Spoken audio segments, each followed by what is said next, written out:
Hey everybody, it's Conscious Medium Brandon Russ, and I'm coming to you from a little bit of a different angle today, and in a few minutes you're going to understand why. I wanted to do a video on someone who recently passed at the beginning of June in 2023, and he was a huge influence to me. George Winston was the quintessential musician. He was a pianist by most people's recognition. He had put out 15 studio albums with Grammy nominated and Grammy award winning offerings such as Joy and Forest. He put out The Seasons, and he was part of a larger wave of chill music, if you will, the type that you would have heard when you were getting a massage, say, in 1993. George Winston took the music world by the horns, though, because not only would he create his own music, he would also embark upon interpretations of blues and jazz on a regular basis. He was not only aficionado with the piano, but also with harmonica, as well as the slack key guitar. I had seen George Winston in concert a few times, and I was always taken aback by how incredibly skilled he was. Not talented, skilled. I want to make this video to point out what genius looks like. I want to point out what it takes to be a humble man that not only understands the softness of music, but understanding what community means. George was an ardent supporter of Feeding America. A portion of all of his ticket sales on his world tour would go to local food banks. That's why I have the link below to carry on his legacy. It's actually one of the few things that I donate to on a regular basis, and it is because it is structured in a way to actually feed America. George Winston's legacy is amazing. He actually created a safe haven for other slack key guitarists by creating his own label called the Dancing Cat Records. There you have great names such as Keola Bear, Cindy Dix. He just pumped out one amazing guitarist after another, and part of the reason why you know about Hawaiian guitar playing is because he created a safe haven for it. He encouraged it. He paid for the studio on Hawaii and made it known. George Winston actually made me a better musician because when I heard him play it, I said, I can do that. Because when I was sitting there listening to him play songs like his interpretation on the variation of Canon by Pacquiao, I couldn't keep up. I could never play piano like that. He would weave these intricate left and right hand beginning and answers. But when I saw him play the slack key guitar, I said, yeah, that's something I could do. Then when I learned more about who he was and how he supported not only musicians, but also to feed the hungry, he was a mission-based musician. It's part of the reason why I'm a mission-based medium. It's kind of tough to understand that somebody with this type of legacy would have so little known about him. And also understanding that he's not necessarily famous. I just want to show a few of the albums that he had done. He had actually done a Vince Guaraldi album. He had done another one in tribute to the Doors, and what he did to the piano with that is simply amazing. And let's not forget some of the Grammy nominated and award winning albums that he put out, like Autumn and Winter or December, and then Spring.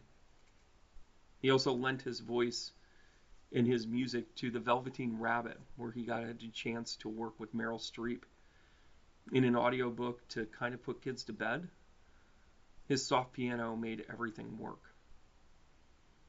He suffered from cancer for over 10 years. He had multiple types of cancer, and that didn't stop him from touring. He toured well into COVID, And when the time was right, he began to release another album. Posthumously, I would expect more work from him. He was well loved and surrounded by other musicians that just simply understood him. He was an amazing, kind, and gentle soul, and I would encourage you to not only like and subscribe his work, but I would also highly encourage you to follow along in his footsteps, to not only support musicians in their dream, as well as feeding this country. So without further ado, let's take a look at his chart. Now, what's interesting about his chart is something I don't see very often.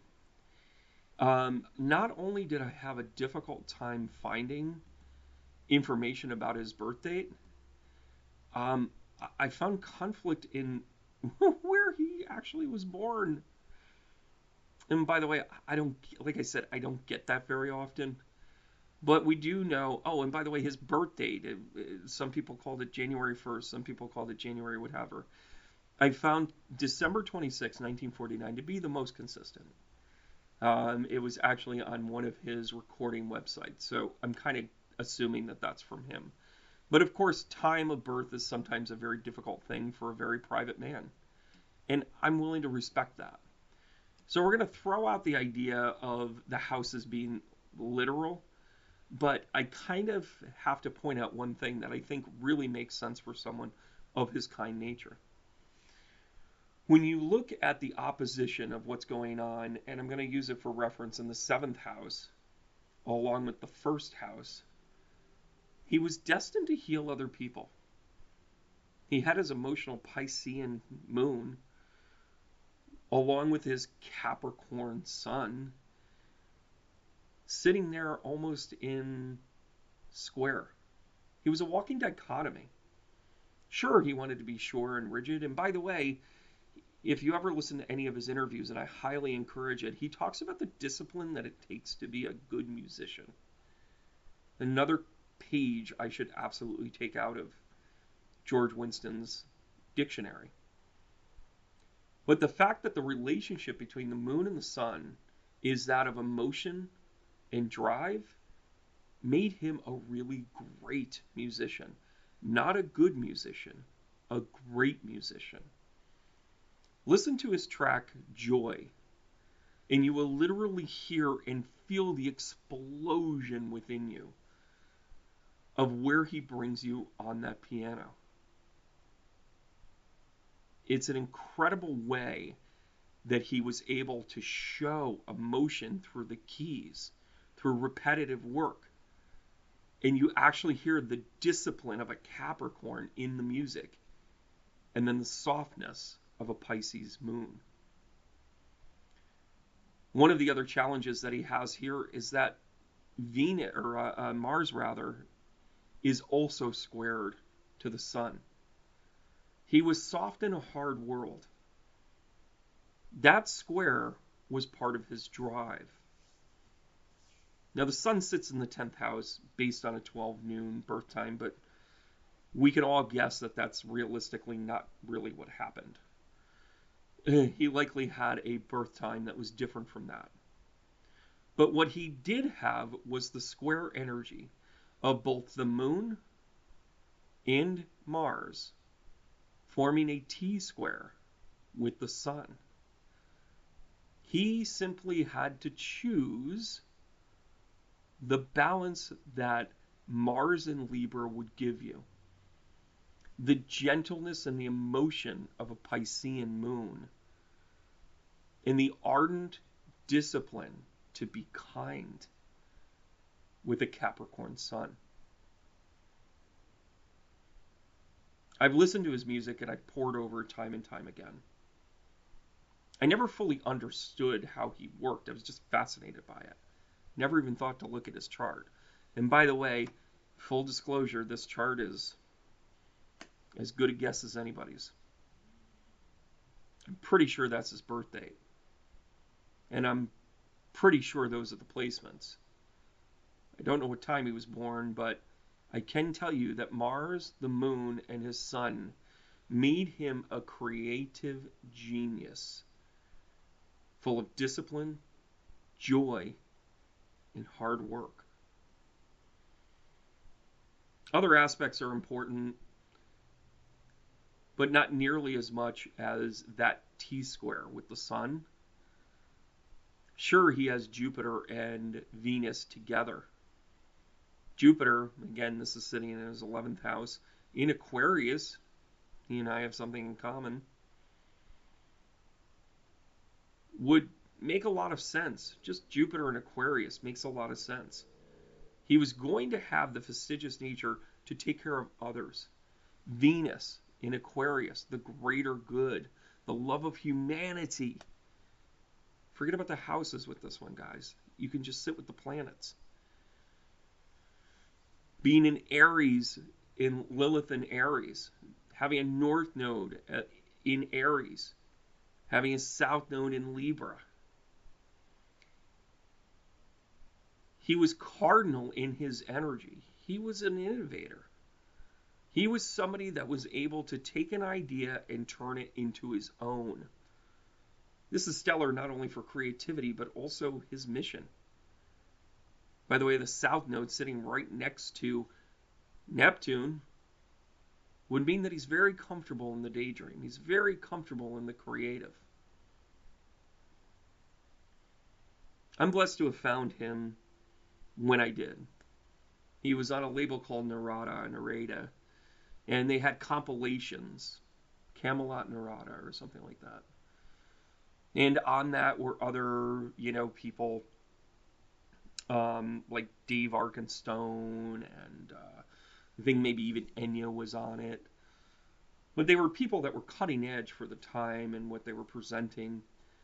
And then I listened to George Winston weave this piece of music that helped you be.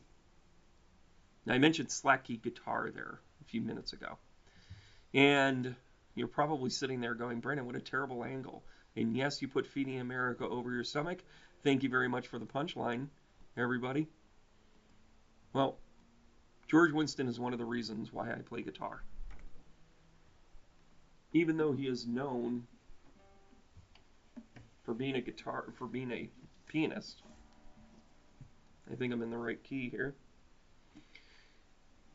And I started to explore the idea of how to play guitar in different keys. Because, the typical standard tuning failed me from time to time. And slack key guitar actually has a lot of different tunings, but the most common one is where you down tune your D's as well as your G 2 steps. So you slack it, you don't just drop it. A drop D, it's more of a slack, right? So your key actually becomes whole notes. Hope that's not too loud for you. It also allows you to kind of, it's also sometimes known as a Dolly Parton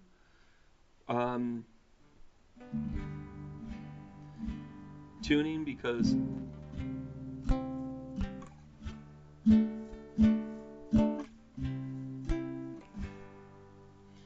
you're able to use bar chords in order to, kind of step into the next note. But the lower keys, the lower notes here, the lower strings, actually create a deeper bass line.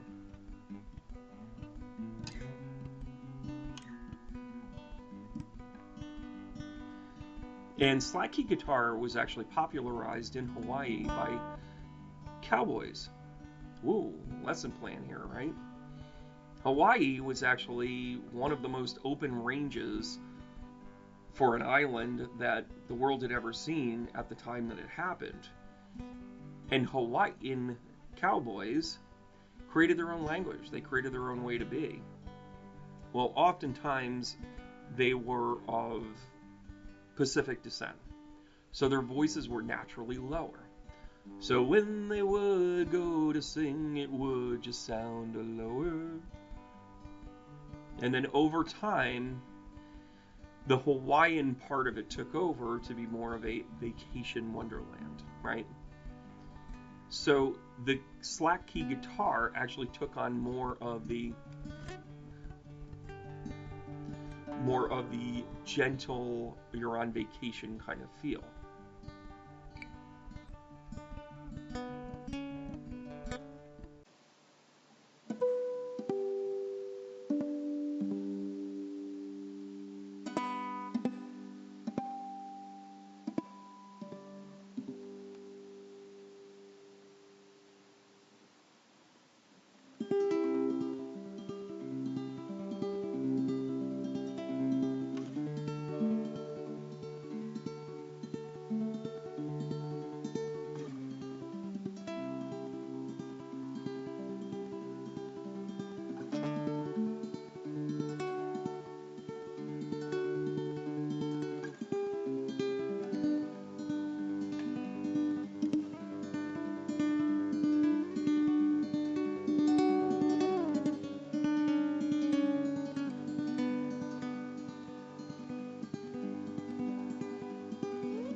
the best I could, George.